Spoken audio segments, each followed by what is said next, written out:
imagination is a place. This is an expression that my grandfather, Leonard Parkin, used to say.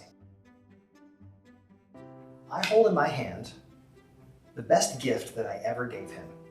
If you look here, LP is for Leonard Parkin, and Stickman was a story he used to tell me.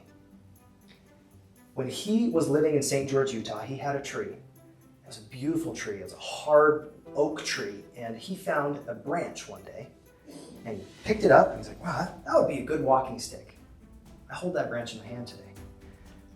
He would often at night take that stick, and he would see all of these little creepy crawly critters on the ground, and one of those critters was a cockroach, and he would just zap them. He would smack them with the end of his stick and kill them. And from that experience was born a story. And the story is called Stickman. Now, how many of you have ever drawn a stickman on a piece of paper? You have, okay, excellent. So I want you to imagine some magic, because this stick has some magic if you believe in it. What he told me was, as a young man, he would take the very stick that I hold in my hands, and it would help him shrink to the size of an ant. And he could explore the world.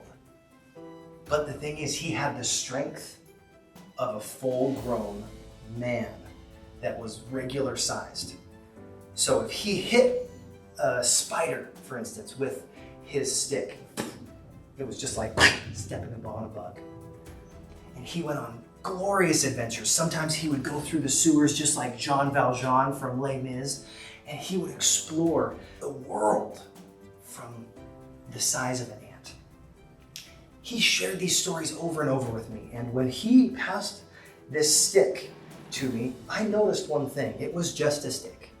If you look here, there's the bark of what it used to look like. It was a dark bark, and I like to carve.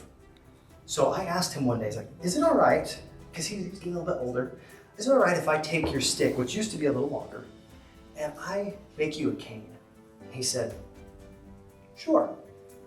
He gave me the stick, and for weeks I toiled over this. I thought, what does this knot look like? What does this knot?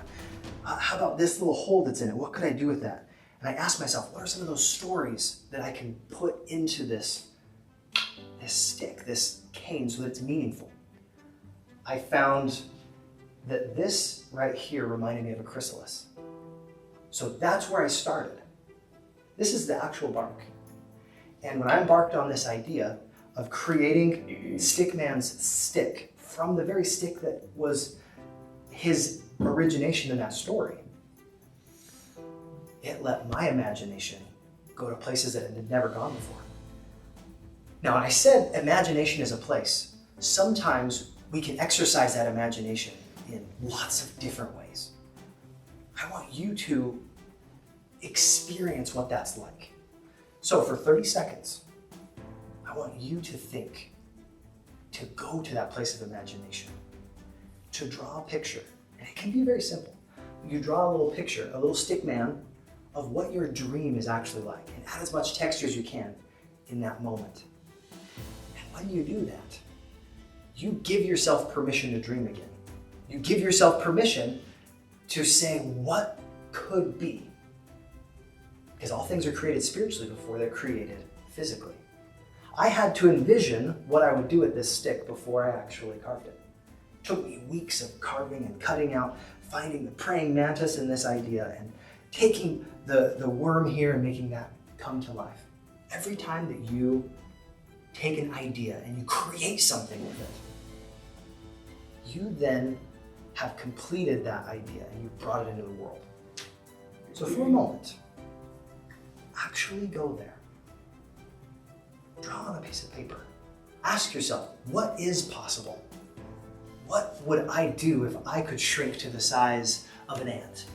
What would I do with my life if I understood that this product or this service that is in your mind could be real?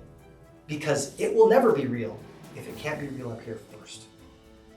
As soon as you anticipate those ideas, as soon as you anticipate what that customer journey is like, what it actually feels like to go and experience that idea, then you can start to get some value from it. Now, one of the reasons that I brought this stick was because I wanted to let you know when you give a good gift, people use it. Value is in its usefulness. When you give a good gift of service, people appreciate it. When you have a great product, people use it, and they use it over and over. My grandfather, when I gave him this stick, you should have seen his eyes. It was like Christmas morning. It was something that changed the way that he walked, literally, because he loved talking about this. And when he walked, he had these big, thick glasses on, and you saw his joy. Every time someone asked, oh, where did you get that stick? He's like, my grandson made that for me. Let me tell you about Stick Man. And he would bring people to a place of imagination again. And this stick is a reminder that you can also go to that place of imagination. You can also experience what it's like to dream again, to be a child. And when you do that, and even if it's only for 30 seconds, you can step into the land of possibility. Because imagination truly is a place. And I invite you to go there. Thank you.